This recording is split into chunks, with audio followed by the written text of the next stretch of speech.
on down, we come to these squishy looking things below. These are anemones. We have a couple of different types of anemones here. We have giant green anemones. That's the bigger ones over here. And we have aggregating anemones. That's the masses that you're seeing over there. Anemones are in the jellyfish family. So they have stinging cells in their tentacles. Now we're seeing some anemones right down here that are opened up.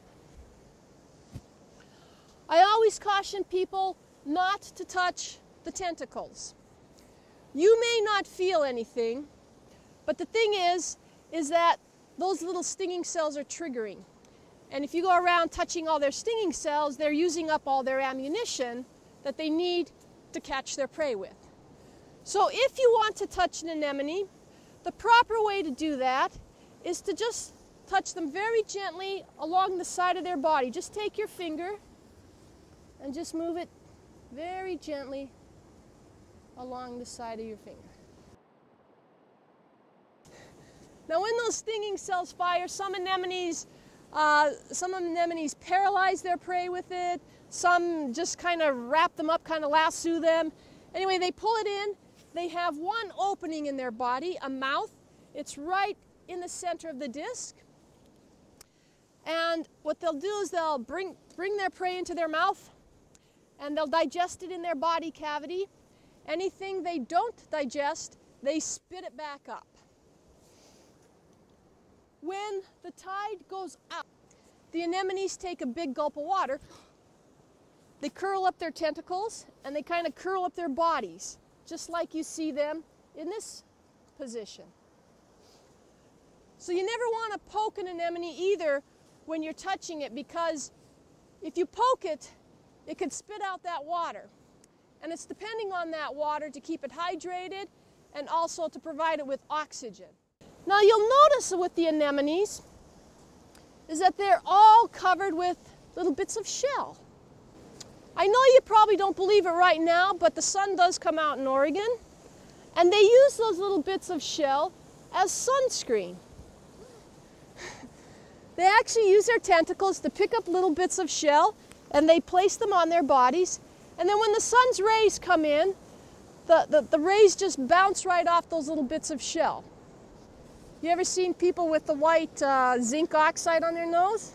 It's the same exact idea. Okay. Now these aggregating anemones, you see how they're all bunched together? And the reason for that is because a lot of times when they reproduce, they will reproduce just by pulling apart. And of course, when they do that, their genetic material is identical, so they form a clone. So when you see a big clump like that, you're looking at one genetic unit. They can also reproduce sexually.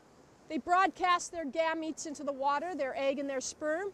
Fertilization takes place out there, and they can get some genetic variation that way. Now, when two genetic groups come together, they will fight. They do not like each other. And they'll do a couple of different things. One thing is they might attack each other, and they have special stinging cells to do that with.